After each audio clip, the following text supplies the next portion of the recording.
नमस्कार दोस्तों, आपका स्वागत है मेरे चैनल नोवेल टेप पर। यहाँ आपको मिलेगा बेहतरीन फैंटेसी और एडवेंचर उपन्यासों का आनंद। मैं आपको आकर्षक कहानियाँ और रोमांचक किरदार प्रस्तुत करूंगा। मेरे वीडियो विशेष रूप से मनोरंजन और शिक्षा के लिए बनाए गए हैं। यह किसी भी व्यक्ति या संस्था को नुकसान पहुंचाने का उद्देश्य नहीं है। यदि आपको इस सामग्री को लेकर कोई समस्या हो तो कृपया संपर्क करें। मैं यहाँ नियमित रूप से नए उपन्यास और कहानियाँ अपलोड करता रहता हूँ। अगर आपको मेरी कहानियां पसंद आएं तो कृपया लाइक, शेयर और सब्सक्राइब जरूर करें। अपनी प्रतिक्रियाएं और सुझाव नीचे कमेंट में जरूर बताएं। वयस्क कहानियों के लिए मेरी टेलीग्राम ग्रुप से जुड़े, लिंक विवरण में है। धन्यवाद और जुड़े रहिए मेरे साथ नई कहानियों के लिए। अराजकता निर्माण खंड के अंतर्गत आधार के रूप में पहले से ही दो पवित्र विधियां विद्यमान थीं। अब इन दो पवित्र विधियों को एक साथ मिलाना अन्य पवित्र विधियों को एक साथ मिलाने की तुलना में स्वाभाविक रूप से आसान था। अराजकता निर्माण खंड की प्रत्येक कटौती अब बेहद कठिन हो गई है, जिससे ये फैन को थोड़ा सिरदर्द हो रहा है। अमर सम्राट के स्तर पर होना प्रबंधनीय है, लेकिन ताओवादी पूर्वज क्षेत्र के लिए यहाँ तक कि ये फैन को भी अब इतना विश्वास नहीं है कि वह इसे कम समय में समझ सके। ज्ञानोदय द्रव निगलने के बाद ये फैन पूरे जोश में था। उनके मन में दो दिव्य नियमों की समझ लगातार उत्पन्न हो रही थी। इस समझ को फिर ये फैन ने अराजकता सृजन शास्त्र में शामिल किया और अराजकता सृजन शास्त्र को लगातार समझा। शून्य में बोधि पुराने पूर्वज ने स्वाभाविक रूप से ये फैन के कार्यों को देखा। फिर उन्होंने सीधे शास्त्र भंडार को बंद कर दिया, किसी को भी ये फैन को परेशान करने की अनुमति नहीं दी। वर्तमान शिष्यों में ये फैन के लिए बोधि वृद्ध पूर्वज की अपेक्षाएं सबसे अधिक थीं। यदि भविष्य में अराजकता के देवता और दानव का विरोध करने की सबसे अधिक संभावना किसी में है तो ये फैन के अलावा कोई और नहीं है। यहाँ तक कि सन वुकोंग और यांग जियान के उत्तराधिकारी, जो बोधि के पुराने पूर्वज के अनुसार स्वाभाविक रूप से प्रतिभाशाली थे, ने भी उन्हें विश्वास नहीं दिलाया। बोधि प्राचीन पूर्वज स्पष्ट रूप से जानते थे कि उनका शिष्य चमत्कार करने में सर्वश्रेष्ठ था। कुछ ही हजार क्षणों में ये फैन ने अनजाने में कई चमत्कार किए, जो बोधि वृद्ध पूर्वज के आत्मविश्वास का स्रोत था। अराजकता के देवता और दानव की समझ के संबंध में उन प्राचीन महान देवताओं के अलावा जो गायब हो गए थे, बोधि पुराने पूर्वज पंगु ब्रह्मांड में सबसे अधिक जानकार थे। उस महान युद्ध का व्यक्तिगत अनुभव करने के बाद ही बोधि पुरखे को पता चला कि देवता और दानव कितने भयानक थे। हालांकि उस समय देवता और दानव में अंतिम स्थान दिया गया था। इस समय लुओ तुओ कितना शक्तिशाली है, बोधि पुराने पूर्वज कल्पना नहीं कर सकते। एक बार जब लुओ तुओ निर्धारित हो जाता है तो यह पंगु ब्रह्मांड के लिए एक अभूतपूर्व आपदा होगी। इस समय एक चमत्कार की आवश्यकता है। बोधि वृद्ध पूर्वज को आशा है कि यह चमत्कार उनके अपने शिष्य द्वारा ही किया जाएगा। जहां तक लुओ तुओ के बारे में चिंता की बात है, बोधि पुराने पूर्वज ने किसी को नहीं बताया। यदि अन्य लोगों को पता चल गया तो पंगु ब्रह्मांड में अराजकता फैल जाएगी। कम से कम 10,000 वर्ष की अवधि समाप्त होने से पहले बोधि पुरखे आशा नहीं छोड़ेंगे। जब ये फैन अराजकता निर्माण शास्त्र का निष्कर्ष निकालने में व्यस्त था तो दयु अमर राजवंश भी निष्क्रिय नहीं था। जैसा कि ये फैन ने भविष्यवाणी की थी, अराजकता का पंथ अब बहुत अधिक आज्ञाकारी हो गया है। जीवन और मृत्यु के द्वार और यिन और यांग द्वार के हस्तक्षेप के बिना अराजकता के दानव बीज का प्रभाव तेजी से कम होने लगा। ये परिवार के मुख्य संचालक के रूप में ये शियाओ शियाओ और दयु अमर राजवंश ने पहले ही सभी प्रमुख जातियों के बीच प्रसिद्धि प्राप्त कर ली थी। यद्यपि दीर्घायु संप्रदाय और हजारों पत्तियां अकादमी ने भी लोगों की भर्ती की, लेकिन दयु अमर राजवंश की तुलना में वे पूरी तरह से तुलना नहीं कर सके। मजबूत लोगों के निरंतर जुड़ने के साथ, स्टार लीजन के निरंतर विकास के साथ तारकीय स्थिति के साथ जुड़े होने के कारण दयु अमर राजवंश की ताकत पहले से ही पूरी तरह से उससे परे थी जो एक अमर राजवंश के पास होनी चाहिए। अमर राजवंश के ऊपर दिव्य राजवंश है, जो पंगु ब्रह्मांड में शीर्ष शक्तियों के समान स्तर पर है। पंगु ब्रह्मांड में केवल 3 प्रमुख दिव्य राजवंश हैं: तांग दिव्य राजवंश, किन दिव्य राजवंश और मिंग दिव्य राजवंश। किन दिव्य राजवंश, जो 3 प्रमुख दुनियाओं पर कब्जा करता है, सबसे शक्तिशाली अस्तित्व है। अब राष्ट्रीय भाग्य को दबाने के लिए ताओवादी पूर्वज क्षेत्र की शक्ति की कमी के अलावा दयु अमर राजवंश धीरे धीरे 3 प्रमुख दिव्य राजवंशों के साथ अंतर को कम कर रहा है। ये शियाओ शियाओ के साधना महल के अंदर प्रकाश के छोटे बिंदु, जिन तक केवल ये शियाओ शियाओ ही पहुंच सकती थी, लगातार ये शियाओ शियाओ की ओर बढ़ रहे थे और फिर उसके शरीर में विलीन हो रहे थे। मानव सम्राट का हृदय संघनित होने वाला है, मानव सम्राट का हृदय जो मानव कुल के विश्वास से युक्त है, मानव सम्राट के लिए अत्यंत महत्वपूर्ण साधन है। इस बार अराजकता दानव 20 के समय का लाभ उठाते हुए दयु अमर राजवंश को पूरी तरह से मानव कबीले के दृष्टिकोण में पेश किया गया, जिससे ये शियाओ शियाओ को मानव सम्राट के हृदय को गलाने का अवसर मिला। साधना का स्तर जितना कम होगा, मानव सम्राट के हृदय को गलाने का लाभ उतना ही अधिक होगा। ये शियाओ शियाओ अपने साधना स्तर को दबाती रही, वह अमर सम्राट क्षेत्र में मानव सम्राट के हृदय को पिघलाना चाहती थी। अन्यथा ये शियाओ शियाओ, जिसके पास मानव सम्राट का खजाना है, पहले ही अमर सम्राट क्षेत्र में प्रवेश कर चुका होता। मेरे लिए संक्षिप्त करें, ये शियाओ शियाओ की दहाड़ के साथ जिस गति से मानव कुल का विश्वास ये शियाओ शियाओ के शरीर में प्रवेश करता था, वह और भी तेज हो गई। स्वर्गीय दाओ की भी प्रतिक्रिया हुई और सभी महान शक्तियों ने स्वर्गीय दाओ की असामान्य गति को महसूस किया। ऐसा लग रहा था कि स्वर्गीय दाओ कुछ उत्सव मना रहे हैं और उन्होंने स्वर्गीय दाओ के उत्साह को महसूस किया। कई लोगों ने अनुमान लगाया, लेकिन उन्हें कुछ भी नहीं मिला, मानो कुछ चीज इसमें बाधा डाल रही हो। दूर किन सम्राट क्षेत्र में हमेशा बंद दरवाजे वाले किन सम्राट ने अचानक अपनी आंखें खोली। मानव सम्राट का हृदय, एक मानव सम्राट प्रकट हुआ है। किन सम्राट की नजरें अंतहीन शून्य को पार कर चांगमिंग क्षेत्र में जा टिकीं। हजारों साल पहले किन सम्राट ने पंगु ब्रह्मांड में मानव सम्राट की सांस को पुनः प्रकट होते देखा था, लेकिन तब तक मानव सम्राट की आभा अभी भी बहुत कमजोर हो चुकी थी। यहां तक कि किन सम्राट के उपायों के साथ भी इस पर पूरी तरह से ताला लगाना असंभव था। लेकिन इस बार जब ये शियाओ शियाओ ने एक बार फिर मानव सम्राट के हृदय को संघनित करके मानव सम्राट की आभा प्रकट की, तो किन सम्राट ने अंततः मानव सम्राट के स्थान की पुष्टि कर दी। दयु अमर राजवंश। अराजकता रक्त गोली के साथ ये परिवार किन सम्राट की भौहें थोड़ी सी सिकुड़ गईं। यहां तक कि उनका महान किन दिव्य राजवंश भी अराजकता दानव 20 के आक्रमण से बच नहीं सका और उसे अराजकता रक्त गोली की आवश्यकता पड़ी। और यह तथ्य कि ये शियाओ शियाओ ये परिवार से थी, किन सम्राट को कुछ मुश्किल लगा। मुझे आदेश दें, 10 साल में मैं दयु अमर राजवंश का दौरा करूंगा। किन सम्राट के आदेश के साथ पूरा महान किन दिव्य राजवंश उनके आगमन की तैयारी में जुट गया। किन सम्राट द्वारा जारी आदेश को देखकर कई सेनाएं थोड़ी उलझन में पड़ गईं। ये परिवार के समर्थन से दयु अमर राजवंश वास्तव में एक शक्तिशाली शक्ति थी, लेकिन किन सम्राट द्वारा उन्हें इतना महत्व देना उचित नहीं था, है न? आखिरकार किन सम्राट बोधि प्राचीन पूर्वज के समान स्तर पर थे। दयु अमर राजवंश के प्रति उनके व्यवहार का वर्णन करने के लिए यात्रा शब्द का प्रयोग अतिशयोक्तिपूर्ण प्रतीत हुआ। ये शियाओ शियाओ के पास भी यह खबर स्वाभाविक रूप से पहुंची और उसका मूड तुरंत गंभीर हो गया। ये शियाओ शियाओ के विचार में महान किन सम्राट का आना अच्छी बात नहीं थी। हालांकि चूंकि महान किन सम्राट ने व्यक्तिगत रूप से बात की थी, इसलिए ये शियाओ शियाओ स्वाभाविक रूप से मना नहीं कर सका, अन्यथा वह महान किन दिव्य राजवंश के चेहरे पर तमाचा मार रही होगी। अब एकमात्र विकल्प सबसे खराब स्थिति के लिए तैयार रहना था। इसके बाद सबसे महत्वपूर्ण काम था मानव सम्राट के हृदय को संघनित करना।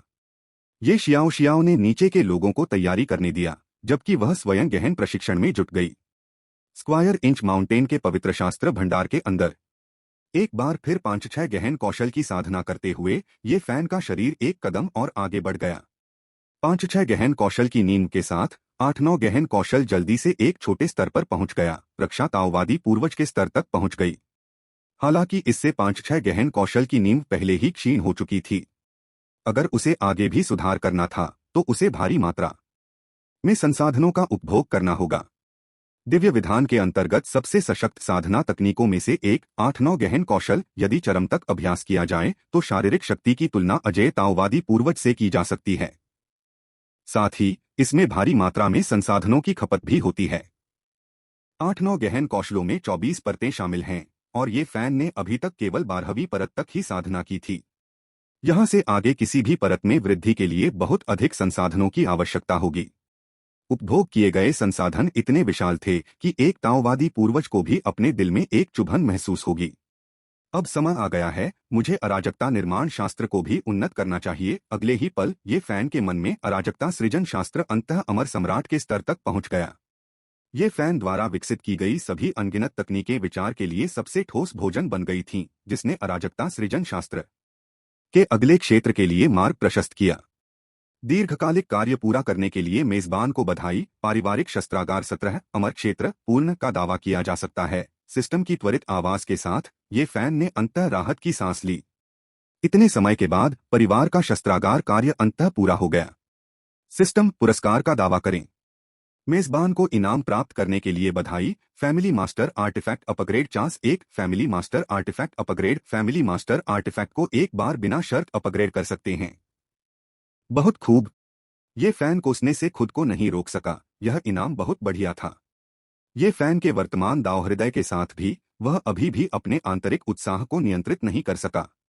ये फैन को सिस्टम पुरस्कार के रूप में कई पारिवारिक मास्टर कलाकृतियां प्राप्त हुईं और उनमें से स्पेस्टाइन डिस्क जैसी कोई चीज अत्यधिक शक्तिशाली थी। लेकिन ये फैन के हाथों में सबसे शक्तिशाली फैमिली मास्टर आर्टिफैक्ट निस्संदेह कैओस पर्ल था। ये फैन द्वारा कई वर्षों के विकास के बाद कैओस पर्ल के भीतर की दुनिया पहले ही मध्य हजार दुनियाओं के शिखर पर पहुंच चुकी थी। लेकिन महान हजार विश्वों तक आगे बढ़ने में कितने वर्ष लगेंगे यह अज्ञात था। उदाहरण के लिए उस समय का यानहुआंग क्षेत्र पहले ही मध्य हजार विश्वों के शिखर पर पहुंच चुका था और महान हजार विश्वों में बहाल होने से पहले उसने 2 मध्य हजार विश्वों को सफलतापूर्वक निगल लिया था। यह तो बस पुनर्स्थापना थी, लेकिन ये फैन के लिए यह शून्य से सृजन था, जो और भी कठिन था। यह कहा जा सकता है कि ये फैन द्वारा प्राप्त अधिकांश संसाधनों का उपयोग कैओस बीड की विश्व शक्ति के उन्नयन में किया गया था। यही कारण था कि फैमिली मास्टर आर्टिफैक्ट के उन्नयन की संख्या ने ये फैन को इतना उत्साहित किया।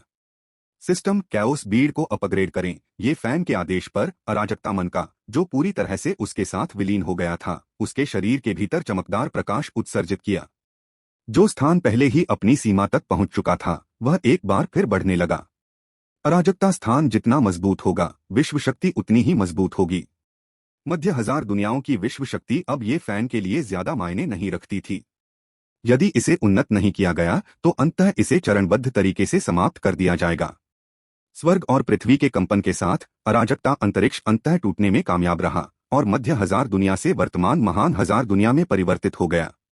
उमड़ती हुई विश्व शक्ति ने ये फैन को पोषण देना शुरू कर दिया, जिससे उसका भौतिक शरीर मजबूत हो गया। हालांकि विश्व शक्ति पर पूरी तरह निर्भर होकर भौतिक शरीर की वृद्धि उतनी महत्वपूर्ण नहीं थी। बिना किसी हिचकिचाहट के ये फैन ने गहन कौशल को प्रोत्साहित करने का विकल्प चुना। गहन कौशल की तीव्र वृद्धि के लिए बड़ी मात्रा में संसाधनों की आवश्यकता थी। और कौन सा संसाधन विश्व शक्ति के प्रभाव की बराबरी कर सकता है? जल्द ही 12 गहन कौशल ने अपनी सफलता पूरी कर ली। 13 परतें, 14 परतें, ये फैन की प्रगति रुकने में पूरे 5 साल लग गए। गहन कौशल की परतें 20 तक पहुंच गई थीं। 20 परत गहन कौशल लगभग परिपूर्ण था। यहां तक कि यांग जियान, जो स्क्वायर इंच माउंटेन के भीतर गहन कौशल का उपयोग करने में सबसे अधिक निपुण था, वह भी ये फैन की तरह ही मुश्किल से 20वीं परत पर था। यदि दूसरे वरिष्ठ भाई यांग जियान को पता होता कि ये फैन ने इतने कम समय में उसके अनगिनत वर्षों के प्रयासों को पूरा कर दिया है, तो उसे समझ नहीं आता कि वह क्या सोचे। ये फैन ने अब गहन कौशल को बढ़ाने के लिए विश्व शक्ति को अवशोषित करना जारी नहीं रखा। इस विश्व विकास से प्राप्त विश्व शक्ति ये फैन द्वारा लगभग समाप्त हो चुकी थी। इसके बाद शीघ्र ही उन्नयन प्राप्त नहीं किया जा सका। अब इसके लिए समय के साथ दृढ़ता की कला की आवश्यकता थी। गहन कौशल की 20 परतें प्राप्त करने के साथ ही उन्होंने गहन कौशल पूरा कर लिया था। एक बार जब ये फैन ने गहन कौशल को सक्रिय कर लिया तो वह पहले से ही एक पीकिंग ताओवादी पूर्वज के हमले का विरोध कर सकता था। इस बचाव के साथ, जब तक ये फैन उन अजय ताओवादी पूर्वजों को उकसाता नहीं था, वह पंगु ब्रह्मांड में बगल में चल सकता था। उन्होंने एक लंबी सांस छोड़ी। भौतिक शरीर को परिष्कृत करना सबसे नीरस था। यद्यपि ये फैन के पास शीघ्रता से अपग्रेड करने की विश्व शक्ति थी, फिर भी वह कुछ हद तक परेशान महसूस कर रहा था। अपना एकांतवास समाप्त करके ये फैन ये परिवार के आंगन में लौट आया। ये परिवार के चारों ओर देखने पर पता चला कि अधिकांश लोग लगन से साधना कर रहे थे। यद्यपि चिंताएं थीं, फिर भी ये परिवार के साधक अपने कार्यों में दृढ़ थे। पूरा ये परिवार, संभवतः केवल ये फैन, पुराने पूर्वज कुछ हद तक ढीले थे। क्या वो शियांग के पूर्वज अभी तक वापस नहीं आए हैं? ये फैन को एहसास हुआ कि इतने लंबे समय के बाद वो जियांग के पूर्वज प्रकट नहीं हुए थे और उसके मन में कुछ विचार आए। ये फैन को अभी भी याद है कि वो जियांग के पूर्वज ने एक बार कहा था कि वह ये परिवार में एक बुजुर्ग के रूप में आएंगे। यहाँ तक कि उसके लिए अतिथि टोकन भी तैयार किया गया था, लेकिन अब वह कह रहा है कि वह नहीं आएगा। क्या ये परिवार ऐसी जगह है जहां आप अपनी इच्छानुसार आते जाते रहते हैं? यदि आप कहते रहेंगे कि आप नहीं आएंगे तो ये फैन को कोई आपत्ति नहीं होगी, लेकिन इस तरह से आप खुद को धोखा दे रहे हैं। अंततः आप सचमुच एल्डर सिक्स जैसे लोगों पर भरोसा नहीं कर सकते। ये फैन ने सुयान को बुलाया और पता चला कि सुयान भी वूजियांग के पूर्वज से संपर्क करने में असमर्थ थी। वूशियांग के पूर्वज अराजकता संप्रदाय से चले जाने के बाद से एक लापता व्यक्ति की तरह हैं, जिनके बारे में कोई खबर नहीं है। ये फैन मूल रूप से यह पता लगा सकता है कि वूजियांग के पूर्वज ने शुरू से ही ये परिवार में अतिथि बुजुर्ग बनने के बारे में कभी नहीं सोचा था। कोई बात नहीं, मुझे विश्वास है कि हम भविष्य में उनसे फिर मिलेंगे। किसी अज्ञात कारण से ये फैन को पूर्वाभास हो गया था कि वह भविष्य में वूजियांग के पूर्वज से फिर से मिलेगा। दयु अमर राजवंश में ये शियाओ के अंदर सुनहरी रोशनी घूम रही थी। संक्षेपित करें, ये शियाओ के आदेश से उसका हृदय पूरी तरह से सुनहरा हो गया और उसने सफलतापूर्वक मानव सम्राट के हृदय को संघनित कर दिया। प्रथम श्रेणी और उससे ऊपर के सभी मंत्रियों को परिषद में जाने का आदेश दें। मानव सम्राट के हृदय को सफलतापूर्वक संघनित करने से ये शियाओ को दयु अमर राजवंश को अमर राजवंश से दिव्य राजवंश में उन्नत करने का विश्वास मिला। भव्य हॉल में जब ये शियाओ ने अपना निर्णय घोषित किया तो सभी मंत्री हंगामा करने लगे। हालांकि वे सहमत नहीं थे, बल्कि विरोध में थे। इन सिविल अधिकारियों की नज़र में यद्यपि इन वर्षों में दयु अमर राजवंश का विकास तेजी से हुआ है, फिर भी यह उन दिव्य राजवंशों के साथ अतुलनीय था जो कई लाख वर्षों तक खड़े रहे थे। दयु अमर राजवंश को अभी इतना बड़ा कदम नहीं उठाना चाहिए, बल्कि कुछ वर्षों तक इंतजार करना चाहिए। सबसे महत्वपूर्ण बात यह है कि एक दिव्य राजवंश को भाग्य को दबाने के लिए कम से कम एक ताओवादी पूर्वज क्षेत्र शक्ति की आवश्यकता होती है। दयु अमर राजवंश के पास अब केवल कुछ ही अमर क्षेत्र शक्तियां हैं, ताओवादी पूर्वज क्षेत्र शक्ति का उल्लेख नहीं है। जहां तक सैन्य अधिकारियों का प्रश्न है, उन्होंने स्पष्ट रूप से ये शियाओ की योजना का समर्थन किया। वे शर्तों या किसी अन्य चीज के बारे में नहीं जानते थे, वे केवल इतना जानते थे कि ये शियाओ ने जो कुछ भी कहा वह सही था। उनका मानना था कि ये शियाओ ने यह विचार प्रस्तावित करते समय व्यापक तैयारी की होगी। सबसे महत्वपूर्ण बात यह थी कि केवल लड़ाई के माध्यम से ही उन्हें पुण्य अर्जित करने का अवसर मिल सकता था। दयु अमर राजवंश इतने वर्षों से शांतिपूर्ण रहा है, उनकी हड्डियों में खुजली होने लगी थी। मुझे अब और रोकने की जरूरत नहीं है, तुम्हें बस युद्ध की तैयारी करनी है। मैं नहीं चाहता कि समय आने पर तुम मुझे यह कहो कि तुमने कुछ नहीं किया। दिव्य राजवंश में पदोन्नति में अमर राजवंश में पदोन्नति की तरह स्वर्गीय दांव की परीक्षा शामिल नहीं थी। हालांकि दिव्य वंश में पदोन्नत होने के बाद पर्याप्त शक्ति के बिना दिव्य वंश का भाग्य बनाए रखना असंभव है। बेहतर होगा कि पदोन्नति ही न की जाए।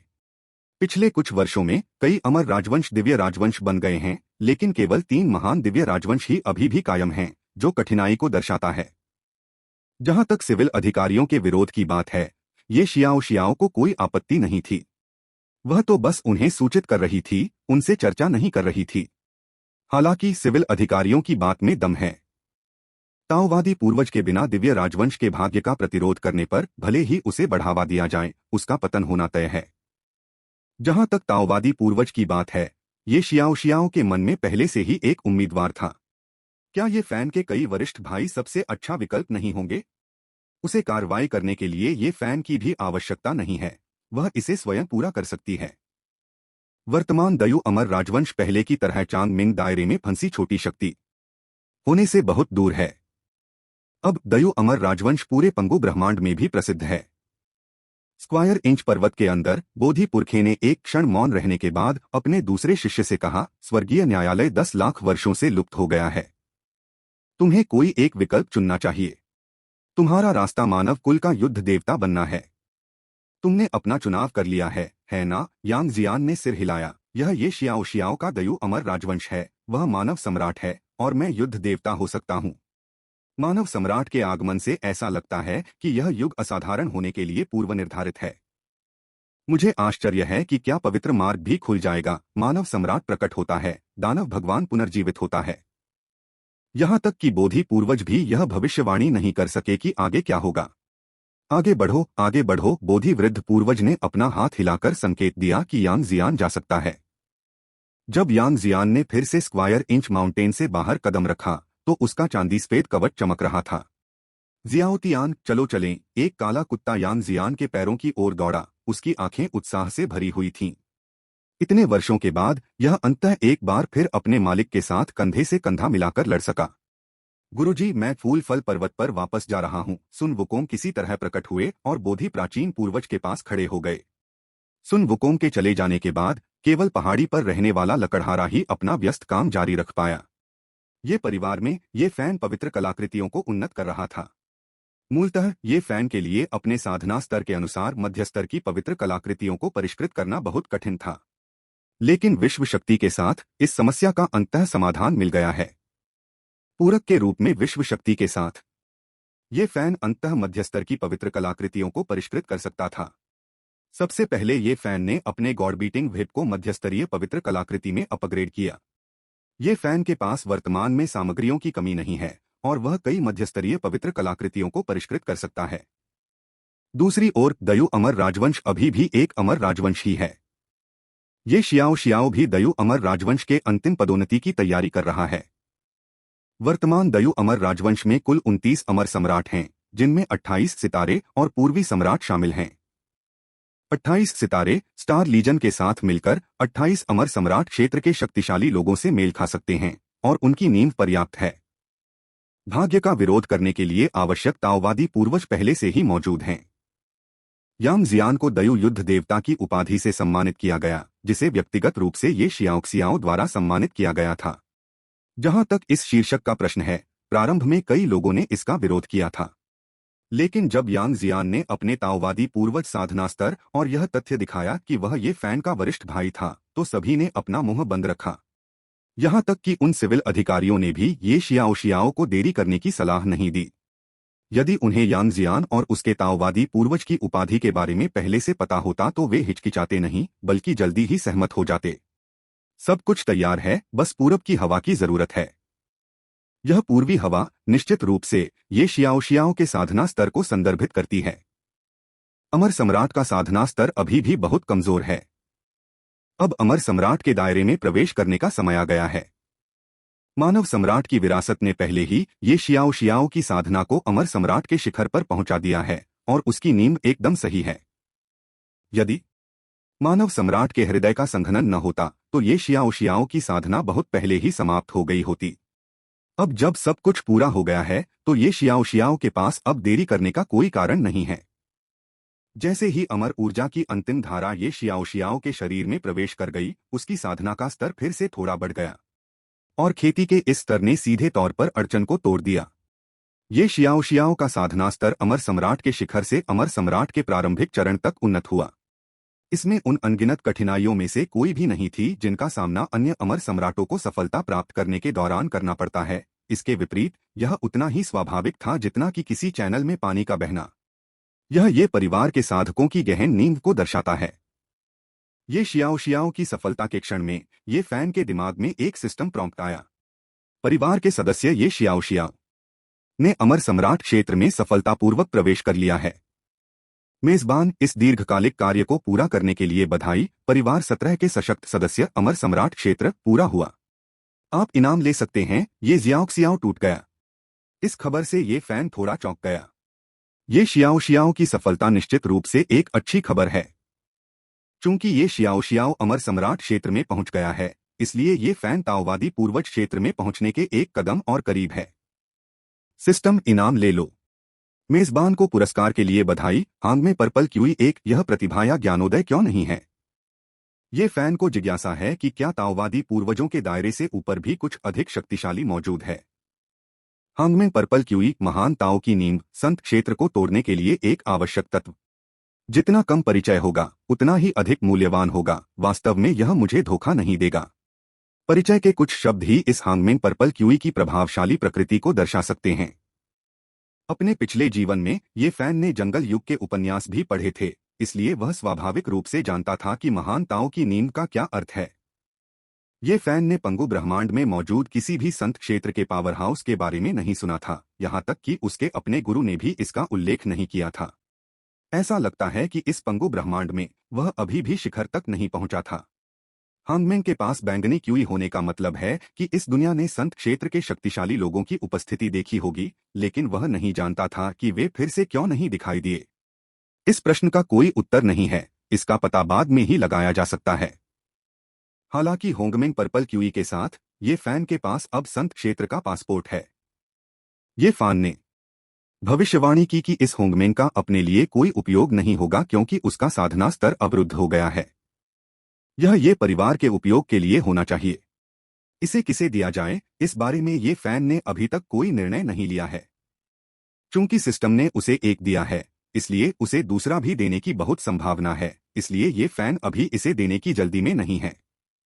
हांग में पर्पल क्यूई को दूर रखने के बाद ये फैन ने महसूस किया कि उसे सबसे बड़े योगदानकर्ता ये शियाओ से मिलना चाहिए। यदि ये शियाओ को सफलता नहीं मिली होती तो उसे यह खजाना हासिल करने का मौका नहीं मिलता।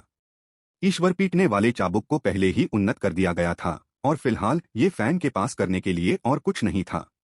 एक विचार के साथ ये फैन चांगमिंग दुनिया में प्रकट हुआ। चांगमिंग दुनिया में ये फैन को अचानक एक परिचित आभा का एहसास हुआ। उसका दूसरा बड़ा भाई वह भी चांगमिंग विश्व में कैसे हो सकता है?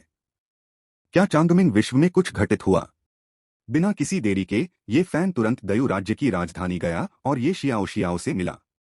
जियाओ, क्या दायु अमर राजवंश में कुछ हुआ था? दूसरा बड़ा भाई भी क्यों आया? ये फैन की बातें सुनकर ये शियाओ अपनी हंसी रोक नहीं सका। ये शियाओ दिव्य राजवंश के मामलों में इतनी व्यस्त थी कि वह ये फैन को यांग जियान के दयु अमर राजवंश के युद्ध के देवता बनने के बारे में बताना भूल गई थी। ये फैन तो जैसे अवाक रह गया। पता चला कि सबको पता था और परिवार का मुखिया होने के नाते उसे ही सबसे आखिर में पता चला। दूसरे वरिष्ठ भाई, आपने मुझे सचमुच अंधेरे में रखा है। यांग जियान को देखते ही ये फैन के चेहरे पर नाराजगी के भाव दिखाई दिए। यांग जियान ने हल्के से मुस्कुराते हुए कहा, क्या यह आपके लिए आश्चर्य की बात नहीं है? आप कहते हैं यह आश्चर्य है? मुझे तो लगता है कि यह एक झटके जैसा है। वैसे भाई, अपना त्रिकोणीय दोधारी चाकू मुझे दे दो। मैं उसे बेहतर बनाने में तुम्हारी मदद करूंगा। इन शब्दों के कारण यांग जियान अपना शांत मुखौटा जारी रखने में असमर्थ हो गया। जूनियर भाई, क्या आपकी कलाकृति शोधन तकनीक में फिर से सुधार हुआ है? बस एक छोटा सा सुधार, ये फैन ने गर्व से कहा। परिचित लोगों के सामने ये फैन केवल खुद को सही ढंग से दिखा सकता था, यदि आवश्यक हो तो डींगे मार सकता था। विनम्र? कतई नहीं। यदि लोग दिखावा नहीं करेंगे तो वे किसी काम के नहीं रहेंगे। जल्दी करो, मुझे जल्दी से अपग्रेड करने में मदद करो। यांग जियान ने अपना जादुई हथियार और विभिन्न संत स्तर की सामग्रियां निकाली और उन्हें ये फैन को दे दिया। ये फैन ने यांग जियान को निराश नहीं किया। जल्द ही ब्रांड ने मध्य श्रेणी की पवित्र कलाकृति त्रिकोणीय दोधारी चाकू यांग जियान के हाथों में पहुंचा दी गई। इस समय एक नुकीले मुंह वाला बंदर दोनों के सामने प्रकट हुआ। कनिष्ठ भाई, क्या मैं अब भी आपका सबसे प्रिय वरिष्ठ भाई हूं? सुन वुकोंग ने ये फैन को गलत भाव से देखा, जिससे ये फैन को झटका लगा। उसके मन में बनी छवि और उस दयनीय अभिव्यक्ति ने ये फैन को कुछ हद तक मार डाला। तीसरे वरिष्ठ भाई, मैं आपको नहीं भूलूंगा, ये फैन ने जल्दी से आश्वस्त किया। वास्तव में ये फैन झूठ नहीं बोल रहा था। स्क्वायर इंच माउंटेन के कई वरिष्ठ भाइयों के हथियार ये फैन की अपग्रेड रेंज के भीतर थे। सुन वुकोंग की गोल्डन कुड़गल, जिसे मूल रूप से ये फैन ने बनाया था, को अब अपग्रेड करना और भी आसान हो गया था। जल्द ही यह सफलतापूर्वक एक मध्यस्तरीय पवित्र कलाकृति बन गई। ये शियाओ के लिए महान यू अमर राजवंश के लिए लक गोल्डन डिंग बनाने का समय आ रहा था, जिससे इसे दिव्य राजवंश में बढ़ावा मिला। तीसरे वरिष्ठ भाई, आप क्यों नहीं रुकते और समारोह देखते हैं? ये फैन ने सुन वुकोंग को निमंत्रण दिया। बेशक मैं कर सकता हूँ। सुन वुकोंग को जीवंत भीड़ में शामिल होने में बहुत रुचि थी। इसके अलावा सुन वुकोंग यह भी देखना चाहता था कि महान यू अमर राजवंश का अस्तित्व किस प्रकार का था, जो यांग जियान, उसके दूसरे वरिष्ठ भाई, जिसे खुश करना कठिन था, को स्वेच्छा से राष्ट्रीय युद्ध देवता बना सकता था। यद्यपि सामान्य दिनों में दोनों भाई सन वुकोंग और यांग जियान आपस में नहीं मिलते थे, लेकिन सन वुकोंग ही वह व्यक्ति था जो यांग जियान को सबसे अच्छी तरह जानता था।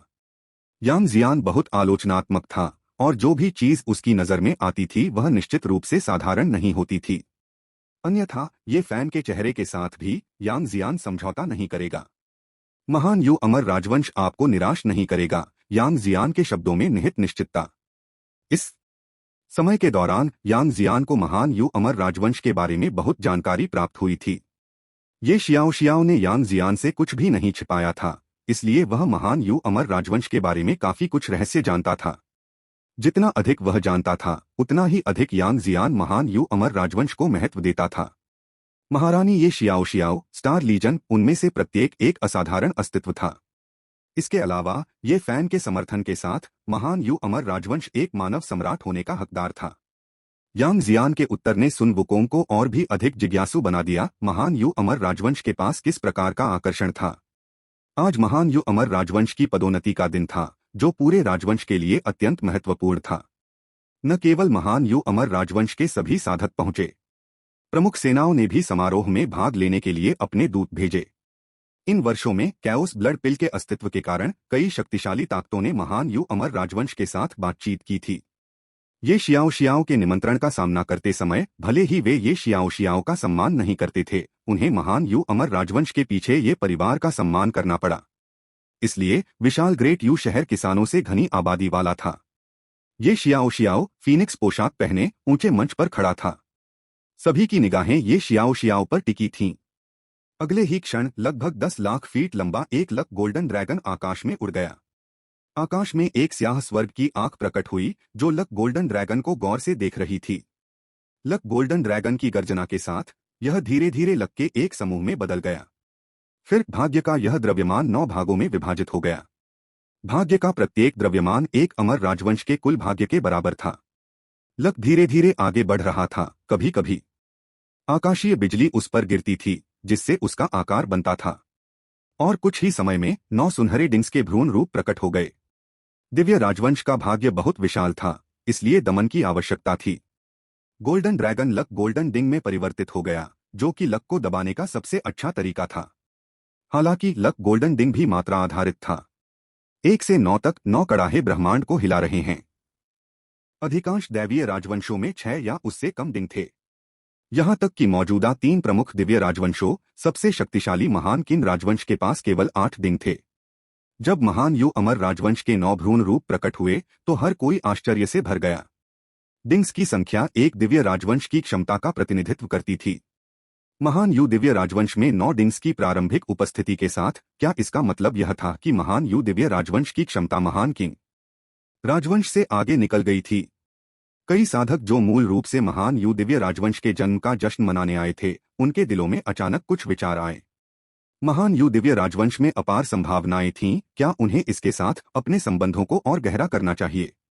आखिरकार एक बार जब महान यू दिव्य राजवंश पूरी तरह से विकसित हो गया, तो फिर संबंध बनाना इतना आसान नहीं होगा। तुरंत संप्रदाय को रिपोर्ट करें और अधिक बधाई उपहार भेजें। कई बलों ने एक ही आदेश जारी किया, अधिक बधाई उपहार देने के लिए। इस प्रमोशन में कई संप्रदायों ने भाग लिया था, लेकिन वे जो उपहार लाए थे वे सामान्य उपहार ही थे। लेकिन अब महान यू दिव्य राजवंश में इतनी विशाल क्षमता के साथ ऐसे छोटे उपहार देना, इसका अनादर करना होगा। यदि दूसरे लोग देते हैं और आप नहीं देते, तो आप ही वह व्यक्ति होंगे जो दूसरों से अलग दिखेंगे और ध्यान आकर्षित करेंगे।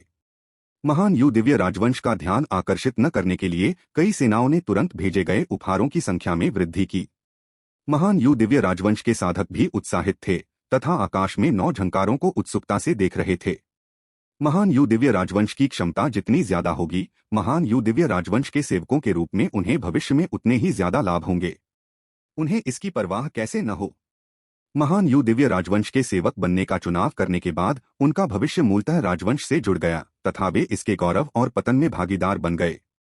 निपटारा करना। ये शियाओ ने अपना हाथ उठाया और मानव सम्राट का सार रक्त 9 डिंग्स पर छिड़का गया। 9 डिंग्स ने तुरंत चमकदार रोशनी उत्सर्जित की, तेजी से आकार लिया और महान यू दिव्य राजवंश की 9 दिशाओं की ओर उड़ गए। 9 कड़ाहियां देश को स्थिर कर रही हैं। 9 डिंग्स सिर्फ भाग्य को दबाने के लिए नहीं थे। जैसे जैसे महान यू दिव्य राजवंश मजबूत होता गया, 9 डिंग्स उसके सबसे शक्तिशाली हथियार बन गए। जब 9 डिंग्स को एक साथ सक्रिय किया गया तो उन्होंने एक राष्ट्रीय सुरक्षा सरणी बनाई। महान यू दिव्य राजवंश के शासक के रूप में ये शियाओ 9 डिंग्स के अस्तित्व को स्पष्ट रूप से महसूस कर सकता था और उन्हें इच्छानुसार नियंत्रित कर सकता था। जैसे ही ये शियाओ 9 पवित्र कड़ाहों को पूर्व निर्धारित स्थान पर रखने वाला था, एक आकृति अचानक कहीं से उड़कर आई और 9 पवित्र कड़ाहों के ऊपर प्रकट हुई। तोंगहाई दाओजू, तुम क्या कर रहे हो? जैसे ही यह आकृति सामने आई, यांग जियान ने तुरंत प्रतिक्रिया व्यक्त की। तोंगहाई दाओजू एक शिखर ताओवादी पूर्वज को भी पंगु ब्रह्मांड में एक शीर्ष स्तरीय शक्ति माना जाता था। अब जब वह बिना किसी पूर्व सूचना के अचानक पदोन्नति समारोह के बीच में आ गए, तो यह स्पष्ट हो गया कि वह समारोह देखने के लिए यहाँ नहीं आए थे। तोंगहाई दाओजू ने अपना हाथ बढ़ाया और उसकी आस्तीन तुरंत एक काले छेद में बदल गई। उसने एक सुनहरा बर्तन उठाया और उसे अपनी आस्तीन में रख लिया। यह दिव्य कौशल ये फैन से परिचित था। इसे आस्तीन में ब्रह्मांड कहा जाता था। पहला सुनहरा कड़ाही हासिल करने के बाद तोंगहाई दाओजू ने दूसरा कड़ाही लेने की कोशिश की, लेकिन यांग जियान आखिरकार उसके पास पहुंच ही गया। उसका त्रिकोणीय दोधारी चाकू अपार शक्ति के साथ फट पड़ा और तोंगहाई दाओजू की ओर प्रहार करने लगा।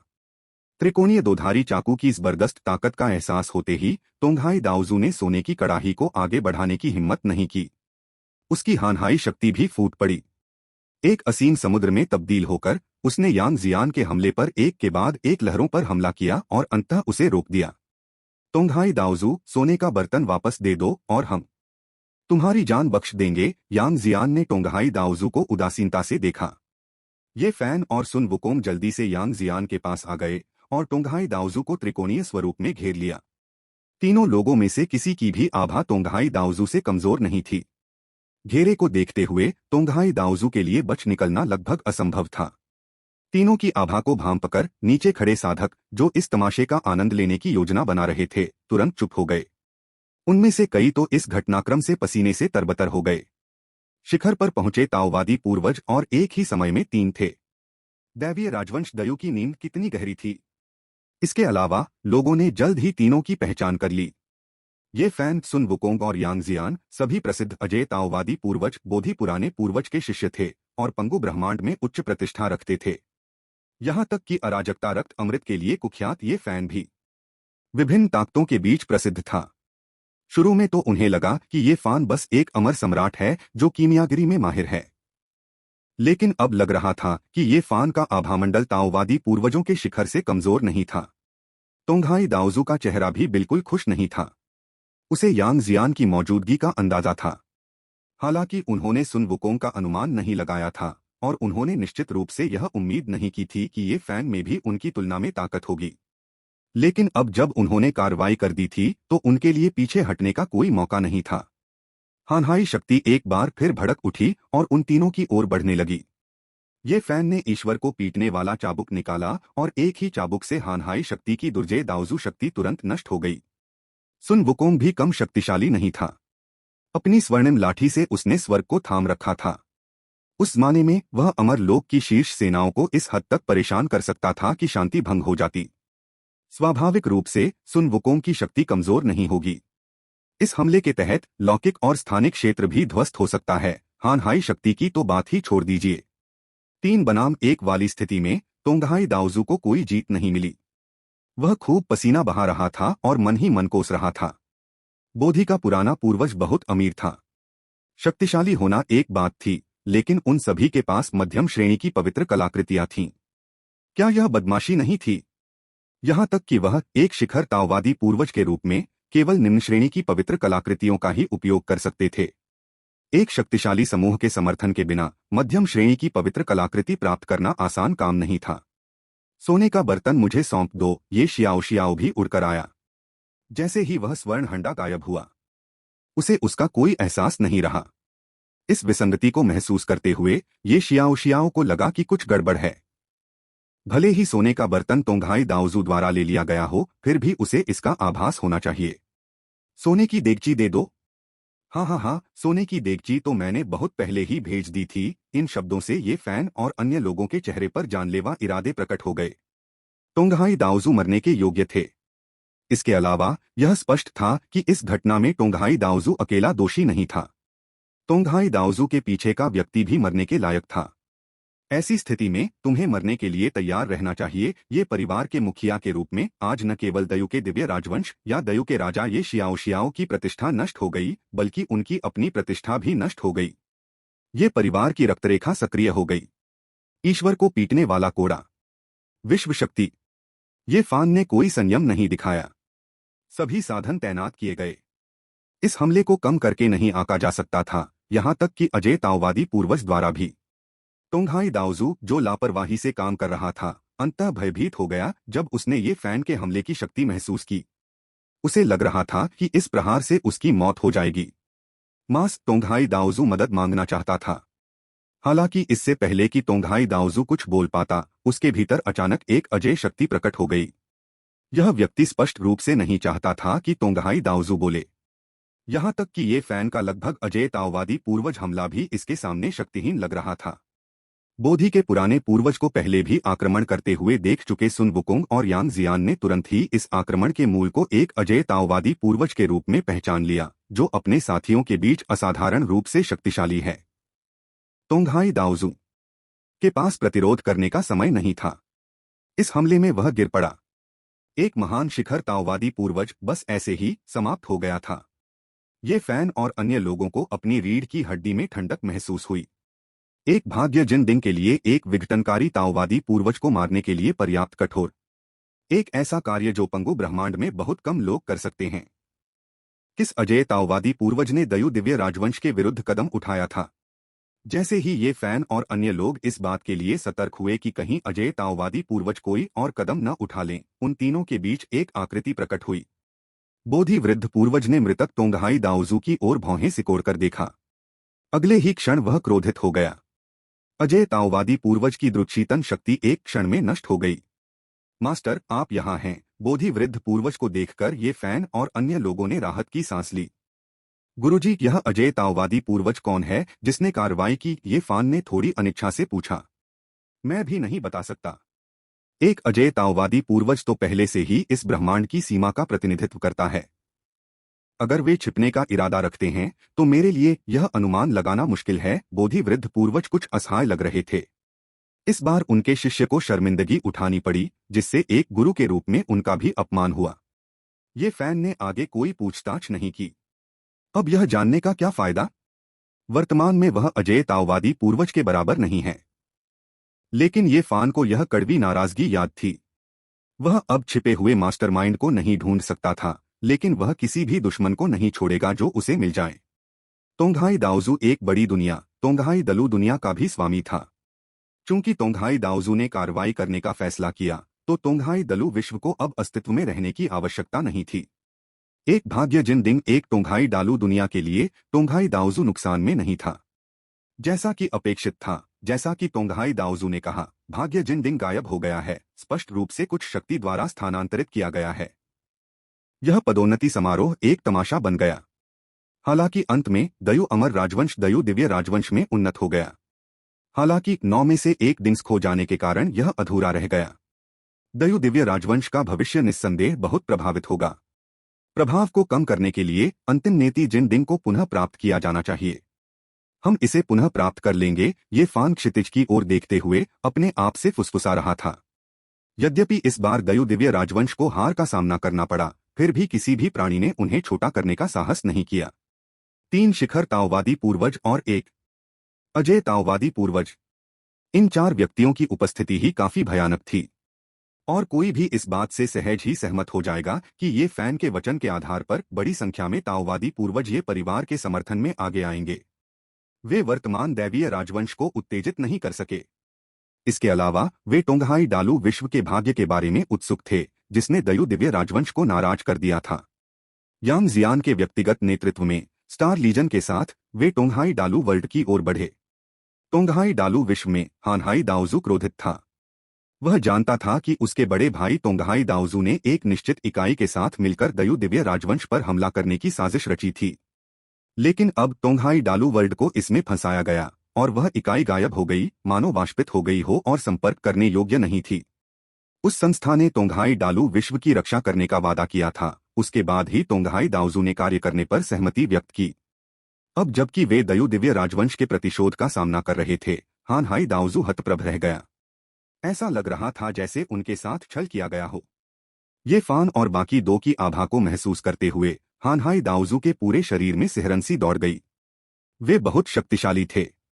राजा दयु, मैं आपको विश्वास दिलाता हूं कि तोंगहाई दालू विश्व में दयु के दिव्य राजवंश के विरुद्ध कार्य करने का हमारा कोई इरादा नहीं था। इस बार दयु के दिव्य राजवंश के उद्गम समारोह में स्वाभाविक रूप से तोंगहाई डालू विश्व को भी आमंत्रित किया गया था। बेशक कोई प्रतिक्रिया नहीं थी। आखिरकार तोंगहाई डालू दुनिया और दयु का दिव्य राजवंश एक दूसरे से अपरिचित हैं। लेकिन अब हानहाई दाओजू को स्वर्गारोहण समारोह में शामिल न होने का गहरा अफसोस था, अन्यथा वह कुछ रिश्तों को मजबूत करने में सक्षम हो सकता था। आपने सचमुच मौखिक रूप से ऐसे इरादे व्यक्त नहीं किए, लेकिन आपने उन पर अमल किया। ये शियाओ की निगाहें ठंडी थीं, काम पहले ही हो चुका था। और इसकी कीमत चुकानी थी। यदि नहीं तो भविष्य में और कौन दैवीय राजवंश की स्थिति का सम्मान करेगा।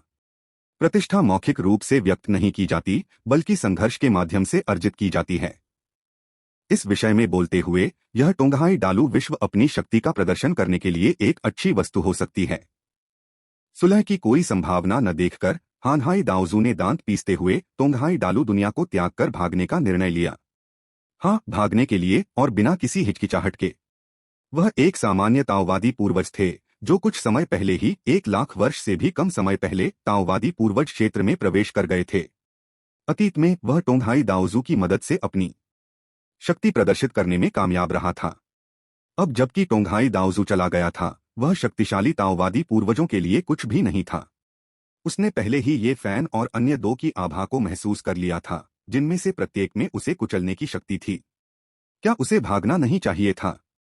क्या उसे रुककर मौत का इंतजार करना चाहिए था? दुर्भाग्य से एक बार जब ये फैन ने टोंगहाई डालू दुनिया को संभालने का फैसला किया, तो कोई भी बच नहीं सका। टोंगहाई डालू विश्व में सभी लोग टोंगहाई दाओजू के अनुयायी थे। वे सभी लोग दैवीय राजवंश के शत्रु थे। स्टार लीजन ने तेजी से पूरे टोंगहाई दालू विश्व को अपने कब्जे में ले लिया। टोंगहाई दालू विश्व के उच्च वर्ग या तो मर गए या उन्हें पकड़ लिया गया, और 1 महीने के भीतर ही टोंगहाई दालू विश्व दयु के दिव्य राजवंश के नियंत्रण में आ गया। दयु के दिव्य राजवंश की तीव्र और निर्दयी कार्रवाई ने पूरे यान हुआंग क्षेत्र को चौंका दिया। इतना निर्दयी, इतना तेज। चाहे आप इसे किसी भी रूप में देखें, टोंगहाई डालू विश्व एक शिखर ताओवादी पूर्वज के साथ एक शक्ति थी, यहाँ तक कि टोंगहाई दाओजू के पतन के बाद भी उनके पास अभी भी एक गहरी नींद थी। लेकिन दैवीय राजवंश के सामने उनकी एक न चली और वे इतिहास में लुप्त हो गए। वे कैसे न स्तब्ध हुए, न भयभीत हुए। उन्होंने सोचा, यदि दयु के दिव्य राजवंश ने उन पर आक्रमण किया तो क्या वे प्रतिरोध कर सकेंगे? उत्तर उनके लिए स्पष्ट था। हालांकि वे इसे स्वीकार नहीं करना चाहते थे, उनका भाग्य संभवतः टोंगहाई डालू विश्व से बहुत अलग नहीं होगा। राजा दयु टोंगहाई दालू विश्व को नष्ट करने के लिए बहुत आगे चले गए हैं। हाँ, दयु का दिव्य राजवंश बहुत अधिक था। कुछ लोग ये शियाओ के कार्यों से असंतुष्ट थे और उन्होंने टोंगहाई डालू विश्व को नष्ट करने के लिए दयु के दिव्य राजवंश की आलोचना की। ये लोग सब कुछ अच्छी तरह समझते थे, वे तो बस अपनी बड़प्पन दिखाते हुए फटकार लगाना चाहते थे। बेशक अभी भी अधिक सेनाएं दयु के दिव्य राजवंश का समर्थन कर रही थीं। टोंगहाई दाओजू मुसीबत मोल ले रहा था, इसके लिए और किसे दोषी ठहराया जा सकता है? बिल्कुल। अगर टोंगहाई दाओजू के दयु के दिव्य राजवंश के प्रति बुरे इरादे न होते तो दयु का दिव्य राजवंश प्रतिशोध क्यों लेता? इस कार्य के गुण स्पष्ट थे। इसने न केवल दयु के दिव्य राजवंश की शक्ति को प्रदर्शित किया, बल्कि इसने कई स्वतंत्र साधकों को दयु के दिव्य राजवंश की शक्ति की प्रशंसा करने और उसके शासन में शामिल होने की इच्छा भी जगाई। इस तरह के साधकों के लिए ये शियाओ ने बिना किसी अपवाद के उनका स्वागत किया। इन साधकों को शामिल करने से दयु के दिव्य राजवंश की शक्ति और अधिक मजबूत हो जाएगी, फिर ये शियाओ उन्हें क्यों अस्वीकार करेगा? इन नए लोगों के पीछे छिपे हुए इरादे की संभावना के बारे में ये शियाओ को जरा भी चिंता नहीं थी। दयु का वर्तमान दिव्य राजवंश पहले से ही पंगु ब्रह्मांड के शिखर पर था और अब वह अतीत का कमजोर दयु साम्राज्य नहीं रहा। उन्हें अब भयभीत होने की आवश्यकता नहीं थी। ये शियाओ को भी इतना आत्मविश्वास था कि वह किसी को भी दबा सकता था। टोंगहाई दाओजू के लोगों को नष्ट करने के बाद ये शियाओ निश्चित रूप से टोंगहाई दलू विश्व को भी नहीं छोड़ेगा। इतने बड़े दलू विश्व ने दयु के दिव्य राजवंश की क्षेत्रीय सीमा को 1/3 तक बढ़ा दिया। एक दिव्य राजवंश के लिए भूमि का आकार बढ़ाना बिल्कुल भी आसान नहीं था। यदि उनके पास पर्याप्त शक्ति भी हो तो भी वे मनमाने ढंग से किसी ऐसे क्षेत्र पर आक्रमण नहीं कर सकते थे जहां पहले से ही कोई शासक मौजूद हो। यदि वे ऐसा कर सकते तो फिर उन शक्तिशाली दिव्य राजवंशों के पास केवल 2 या 3 दालू विश्व ही क्यों होते? पंगु ब्रह्मांड इतना विशाल है, किसके पास कुछ परिचित शक्तिशाली प्राणियों का समर्थन नहीं है। यदि वे लापरवाही से काम करेंगे तो उनके विरुद्ध गठबंधन हमला भड़क सकता है। इस बार केवल इसलिए कि टोंगहाई दाओजू ने उसे अवसर दिया, ये शियाओ एक दालू विश्व हासिल करने में सक्षम हुआ। इस बारे में बोलते हुए उन्हें टोंगहाई दाओजू और उनके पीछे जो भी ताकते हैं उनका आभारी होना चाहिए। हालांकि अगर भविष्य में उनका उनसे फिर से सामना होता है तो ये फैन पर्दे के पीछे जो भी है उसके प्रति अपना आभार व्यक्त करेगा। समय बीतने के साथ आखिरकार महान किन के राजा की यात्रा का दिन आ गया। महान किन के राजा के सामने ये शियाओ को निश्चित रूप से उनका व्यक्तिगत रूप से स्वागत करना पड़ा। यहाँ तक कि ये फैन भी व्यक्तिगत रूप से प्रकट हुए महान किन राजवंश के इस महान राजा को देखने के लिए उत्सुक थे। ये फैन के पिछले जीवन की यादों में महान किन वास्तव में एक किंवदंती थे। अमर सम्राट क्षेत्र के 9 दिव्य ड्रैगन द्वारा ले जाई जा रही पालकी के आगमन के साथ माहौल अचानक भारी हो गया। सभी का ध्यान सेडान पर बैठे विशालकाय व्यक्ति की ओर आकर्षित हो गया। बिना किसी कर्म के भी यह अधेड़ उम्र का आदमी ब्रह्मांड का नायक सा लग रहा था। कोई और उसकी बराबरी नहीं कर सकता था। अनजाने में उत्सर्जित दबंग आभा ने भी उनकी असाधारणता को उजागर किया। किसी परिचय की आवश्यकता नहीं थी, हर कोई इस आकृति को पहचानता था। यह दिव्य किन राजवंश का राजा और महान किन ताओवादी पूर्वज था। राजा दयु, मेरे हस्तक्षेप को क्षमा करें, उसने कहा। महान किन राजा एक कदम आगे बढ़े और धीरे धीरे ये शियाओ शियाओ और अन्य लोगों के पास पहुंचे। पहले बोलते ही उनके चेहरे पर एक मधुर मुस्कान आ गई। जैसे ही उन्होंने बात की, उनकी गहरी गूंजती आवाज ने तुरंत सारी तीव्रता को दूर कर दिया तथा सभी को एक ताजा वसंत हवा में लपेट लिया। ये शियाओ शियाओ ने अंततः इस बिंदु पर प्रतिक्रिया व्यक्त की और कहा, महान किन राजा का दिव्य दायु राजवंश में आना दायु के लिए सम्मान की बात है। मुझे लगता है कि यह ये परिवार का प्रसिद्ध मुखिया है। इस बिंदु पर महान किन राजा ने अचानक अपना सिर घुमाकर ये फैन की ओर देखा। महान किन राजा द्वारा याद किया जाना वास्तव में मेरे लिए सम्मान की बात है। ये फैन ने यह कहते हुए थोड़ा सा सिर झुकाया और हंसने लगा। यद्यपि उसकी अभिव्यक्ति शांत थी और वह अभी भी मुस्कुरा सकता था, फिर भी ये फैन का दिल शांतिपूर्ण था। महान किन राजा द्वारा अनजाने में प्रकट की गई आभा के संकेत ने एक निश्चित परिचित अनुभूति को जन्म दिया। यह परिचयात्मकता का एहसास तोंगहाई दाओजू के पीछे छिपी हुई छाया से आने वाले एहसास के लगभग समान था। इस खोज ने ये फैन को चौंका दिया। क्या यह हो सकता है कि महान किंग राजा ही वह था जिसने दिव्य दयु राजवंश से चोरी करके उनका भाग्य जिंदिंग ले लिया था? तार्किक रूप से कहें तो यह अत्यधिक संभावना है। महान किन राजा ने अचानक दिव्यदायु राजवंश का दौरा करने का निश्चय किया और फिर भाग्य जिंदिंग गायब हो गए। क्या यह एक आश्चर्यजनक संयोग नहीं है? लेकिन महान किन राजा के बारे में ये फैन की उथली समझ के आधार पर यह पूरी तरह से सही नहीं था। दिव्य किन राजवंश सभी दिव्य राजवंशों में सबसे पुराना और सबसे शक्तिशाली था। महान किन राजा अजय ताओवादी पूर्वजों में शिखर थे। क्या ऐसा व्यक्ति वास्तव में केवल भाग्य जिंदिंग के लिए दिव्य दयु राजवंश के खिलाफ कुटिल तरीकों का सहारा लेगा? अफवाह है कि महान किन राजा बहुत शक्तिशाली और भयभीत करने वाला था। यहाँ तक कि दानव वंश के अपराजेय दानव पूर्वज का सामना करते हुए भी उसने अकेले ही दानव पूर्वज पर हमला किया और उसे मार डाला और किसी भी सहायता की पेशकश को अस्वीकार कर दिया। क्या ऐसा व्यक्ति चोरी जैसा छोटा काम करेगा? ये फैन को इस पर विश्वास नहीं हुआ। इससे ये फैन का दिल संदेह से भर गया, लेकिन उसने इस बात से इनकार नहीं किया कि महान किन राजा दोषी था। कोई भी व्यक्ति कभी नहीं जान सकता कि दूसरे के दिल में क्या चल रहा है, कुछ भी संभव है। ये फैन ने इस उभरते हुए विचार को अपने दिल में गहराई से दबाए रखा। अब इस पर ज्यादा चिंता करने का कोई मतलब नहीं था, क्योंकि उसके पास इस स्थिति का सामना करने का कोई रास्ता नहीं था। जब उनकी योग्यताएं विकसित हो जाएंगी, तब वह इस मामले को प्रकाश में लाएंगे। ये शियाओ शियाओ ने उत्साहपूर्वक महान किन राजा का स्वागत किया और यहाँ तक कि दिव्य किन राजवंश के साथ संबंध भी स्थापित किए, मानो सब कुछ सुचारू रूप से आगे बढ़ रहा हो। महान किन राजा के चले जाने के बाद ये फैन ज्यादा देर तक दायु में नहीं रुका। उसने बूढ़े बोधि पूर्वज की तलाश की। गुरुजी, मैंने तोंगहाई दाओजू के पीछे वाले व्यक्ति के समान एक आभा महसूस की है। ये फैन ने सीधे पुराने बोधि पूर्वज को अपनी खोज के बारे में बताया। यह सुनकर वृद्ध बोधि पूर्वज का चेहरा गंभीर हो गया। छोटे फैन, मुझे हमेशा लगता था कि इस मामले में कुछ गड़बड़ है, उसने आह भरी। ठीक है गुरुजी, आपको भी लगता है कि कुछ गड़बड़ है? ये फैन बूढ़े बोधि पूर्वज की भावना सुनकर उत्साहित हो गया। दरअसल मैं कुछ समय से जानता हूं कि यह किसकी आभा से मिलती जुलती है। पंगु ब्रह्मांड इतना विशाल था और पूर्वज लोक में भी इनकी संख्या बहुत कम थी। इन शक्तिशाली प्राणियों के मार्गों में अवश्य ही प्रतिच्छेदन होंगे। ताओवादी पूर्वजों में सबसे शाश्वत पूर्वजों में से एक होने के नाते क्या पुराने बोधि पूर्वज इस विशिष्ट आभा के बारे में नहीं जानते होंगे? हालांकि ये फैन को गुस्से में कुछ करने से रोकने के लिए उन्होंने फैसला किया कि ये फैन को बताने से पहले जांच पूरी होने तक इंतजार करना बेहतर होगा। वृद्ध बोधि पूर्वज का स्पष्टीकरण सुनकर ये फैन क्रोधित नहीं हुआ, बल्कि उसने समझदारी दिखाई।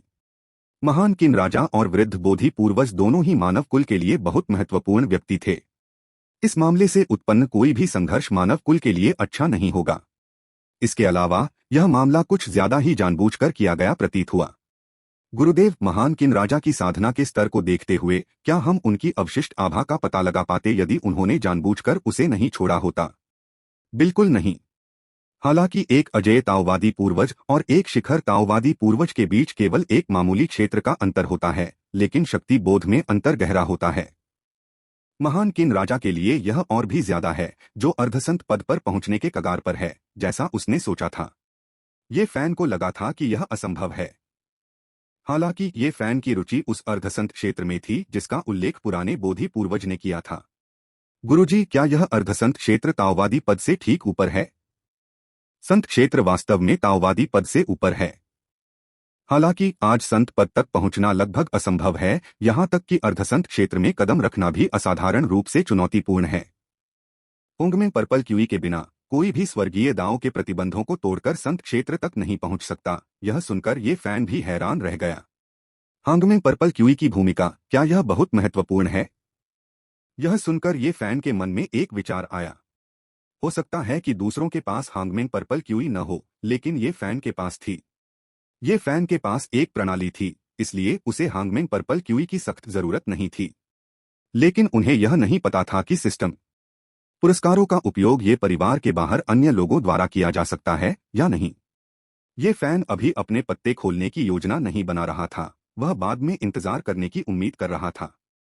यदि संभव हो तो ये फैन को हांगमेंग बैंगनी क्यूई को बोधि पुराने पूर्वज को देने में कोई आपत्ति नहीं होगी।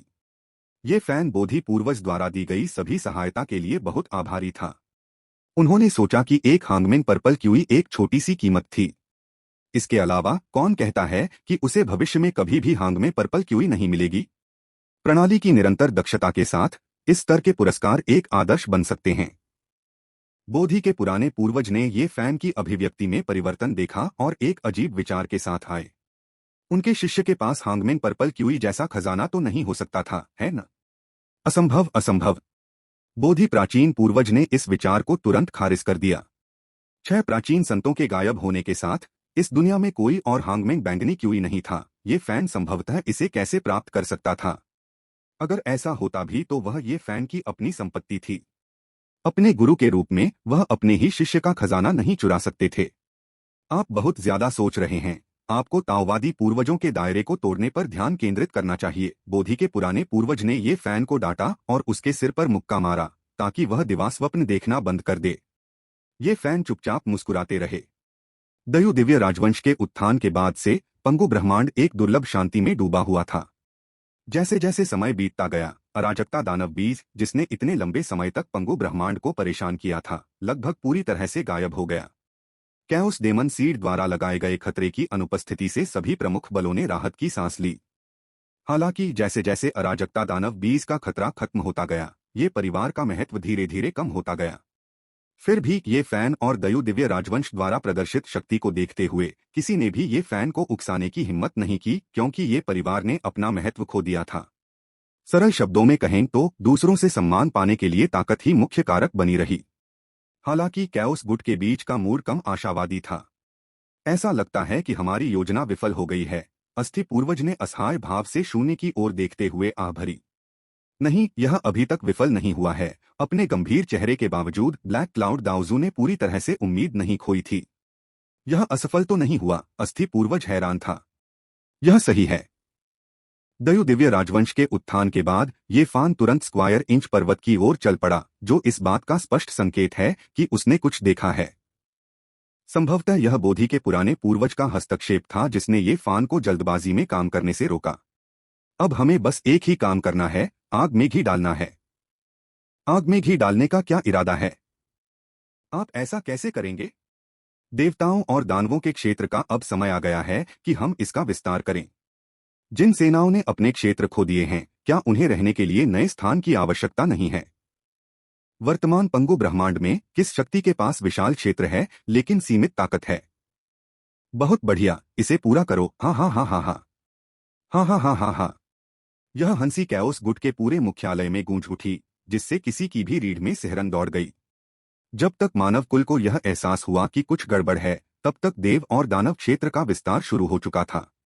देव और दानव क्षेत्र के विस्तार के लिए बहुत अधिक व्यय की आवश्यकता थी। अपनी मौजूदा ताकत के साथ अपने मौजूदा क्षेत्र को बनाए रखने में कठिनाइयों का सामना करते हुए कैओस गुट विस्तार जारी रखना चाहता था। क्यों? हर क्रिया का एक कारण होता है। अराजकता गुट के विस्तार का कारण जानने से पहले प्रमुख ताओवादी पूर्वज भी इतनी मूर्खता नहीं करते थे कि जल्दबाजी में कोई कदम उठाएं। आखिरकार वे अराजकता गुट के खिलाफ लड़ रहे हैं। दाओजू के लिए भी एक पल की लापरवाही उनके पतन का कारण बन सकती है। लगातार फैलते देव और दानव क्षेत्र का सामना करते हुए इन गुटों ने अपने पुराने स्थलों से दूर जाने का विकल्प चुनना शुरू कर दिया। एक बार जब वे मूल स्थान से हट गए तो उन्हें एक नया स्थान ढूंढना होगा।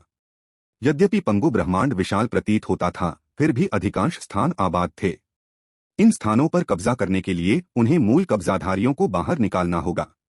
चाहे वह शक्तिशाली गुट हो या छोटा, कोई भी स्वेच्छा से दूसरों को बिना कारण के बाहर नहीं जाने देगा। अंततः लड़ाई तो होनी ही थी। हालांकि इस बार बहुत सारे गुट स्थानांतरित हो रहे थे।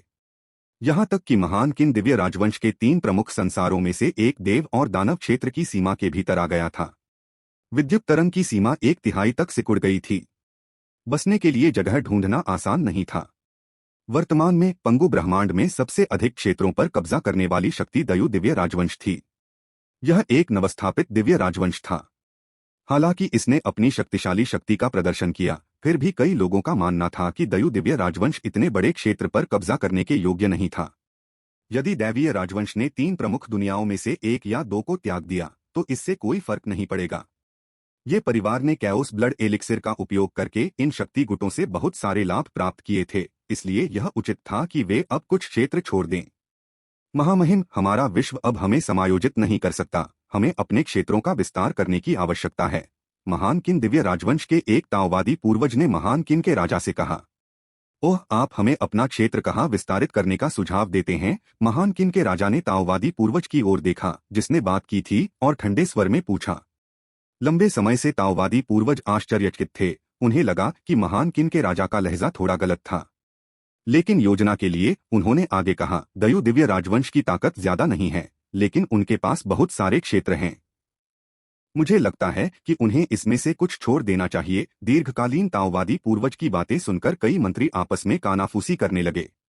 कुछ लोग दीर्घकालीन ताओवादी पूर्वज की बात से सहमत थे। उनका मानना था कि दयु दिव्य राजवंश के पास 3 प्रमुख लोगों पर कब्जा करने की शक्ति नहीं थी। लेकिन अन्य लोगों का मानना था कि महान किन दिव्य राजवंश को दयु दिव्य राजवंश के साथ दुश्मनी नहीं करनी चाहिए, क्योंकि स्क्वायर इंच माउंटेन उनका समर्थक था। हालांकि स्क्वायर इंच माउंटेन में ज्यादा लोग नहीं थे, फिर भी पंगु ब्रह्मांड में हर एक का अपना एक जाना पहचाना अस्तित्व था। महान किन दिव्य राजवंश के लिए उनसे दुश्मनी मोल लेना बुद्धिमानी नहीं होगी। यह देखकर कि महान किन के राजा चुप थे, अनिच्छुक दीर्घकालिक ताओवादी ने आगे कहा, महाराज, यह केवल मेरा विचार नहीं है। सभी प्रमुख ताकतों ने पत्र भेजकर अनुरोध किया है कि वे दायु दिव्य राजवंश को चांगमिन और तोंगहाई के राज्यों को छोड़ने के लिए मजबूर करने में हमारा साथ दें। इन शब्दों ने उन मंत्रियों को, जो शुरू में सहमत नहीं थे, रोक पाने में असमर्थ कर दिया।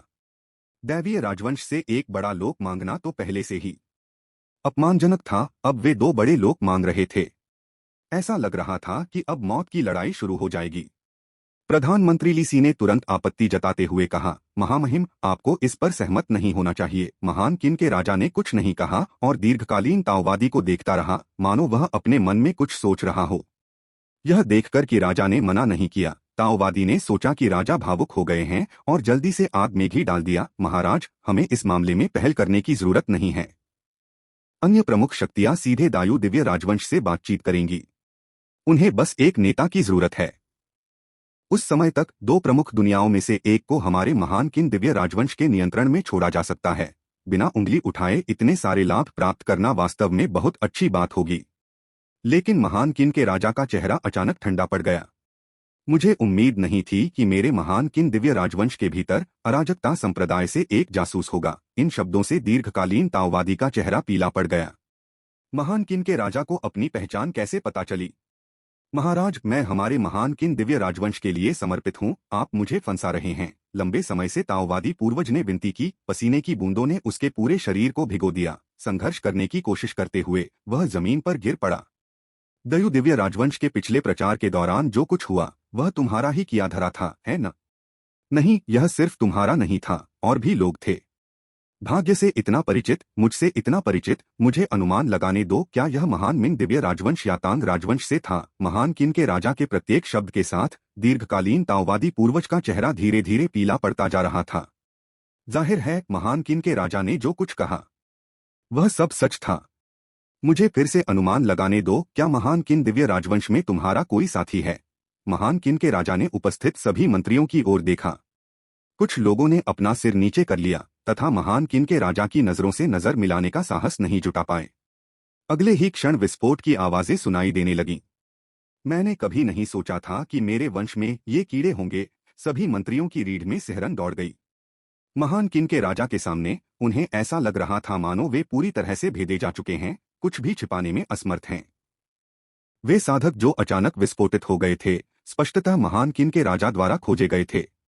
महान किन के राजा जैसे शक्तिशाली व्यक्ति के लिए यदि वह जांच करने के लिए दृढ़ संकल्पित हो तो उसे अवश्य ही सुराग मिल जाएगा। पिछली बार जब दायु दिव्य राजवंश के जिन डिंग का भाग्य चुराया गया था तब महान किन के राजा को पहले ही सुराग मिल गए थे। कुछ लोग महान किन राजवंश को निशाना बना रहे थे और ऐसा लग रहा था कि वे महान किन दिव्य राजवंश और दायु दिव्य राजवंश के बीच संघर्ष भड़काने की कोशिश कर रहे थे। लेकिन उस समय महान किन के राजा ने सार्वजनिक रूप से कुछ नहीं कहा, क्योंकि उस समय जब तक महान किन के राजा पहुंचे तब तक कोई सबूत नहीं बचा था जो दर्शाता हो कि इसके पीछे के लोग कमजोर नहीं थे। इस बार सबूत मिलने के बाद महान किन के राजा को अंततः राहत महसूस हुई। यद्यपि महान किन के राजा को किसी भी षड्यंत्र का डर नहीं था, लेकिन उन्हें यह पता किए बिना निशाना बनाया जाना पसंद नहीं था कि इसके पीछे कौन है। इस भावना से महान किन के राजा अप्रसन्न हो गए। पहले हम उनकी जांच कर लें, मुझे विश्वास है कि परिणाम जल्द ही आ जाएंगे। अगले ही क्षण महान किन के राजा की आकृति गायब हो गई। उसके साथ जमीन पर दीर्घकालीन दाव पूर्वज की आकृति भी थी। जब महान किन का राजा पुनः प्रकट हुआ तो वह स्क्वायर इंच पर्वत पर था। यद्यपि स्क्वायर इंच पर्वत 3000 लोगों से स्वतंत्र था, फिर भी महान किन के राजा के लिए अपने साधना स्तर के साथ इसे खोजना कठिन नहीं था। यिन झेंग, मुझे उम्मीद नहीं थी कि तुम इस बूढ़े आदमी को ढूंढ लोगे। यिन झेंग महान किन के राजा का वास्तविक नाम था। हालांकि पंगु ब्रह्मांड में केवल कुछ ही लोग थे जो महान किन के राजा का असली नाम जानते थे। बोधि, मैं यहाँ आपके स्क्वायर इंच माउंटेन को स्पष्टीकरण देने आया हूँ। यद्यपि बोधि पूर्वज ने घटना के बाद उसका सामना नहीं किया, लेकिन यिन झेंग जानता था कि बोधि पूर्वज ने अवश्य ही कुछ खोज लिया होगा। लंबे समय से दाव पूर्वज कमजोर हो गए और जमीन पर गिर पड़े। बोधि के पुराने पूर्वज और महान किन के राजा दोनों ही ऐसी सत्ताएं थीं जिन्हें वह अपमानित नहीं कर सकते थे।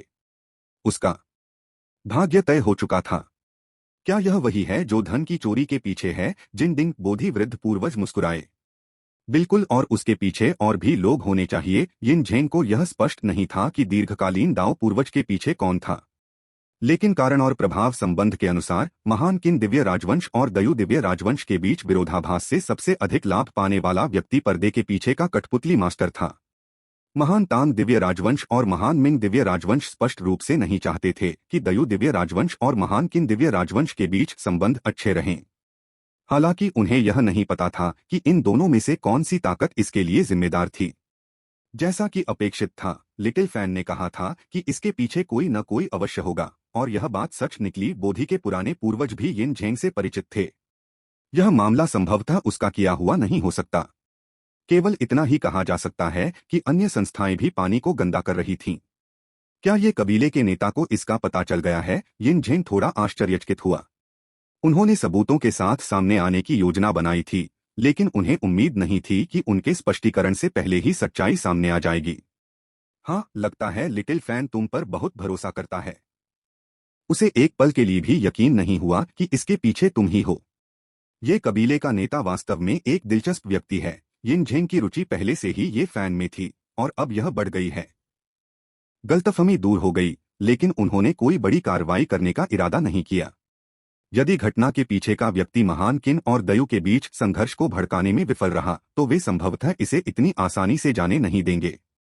अब उन्हें बस कठपुतली मास्टर के कदम उठाने का इंतजार करना था और फिर उसे बेनकाब करना था। यदि उन्हें पता होता कि बोधि के पुराने पूर्वज और महान किन के राजा, दो अजेयताओवादी पूर्वज, एक दूसरे के साथ सहयोग कर रहे हैं तो वे शायद कोई कदम उठाने में संकोच करते।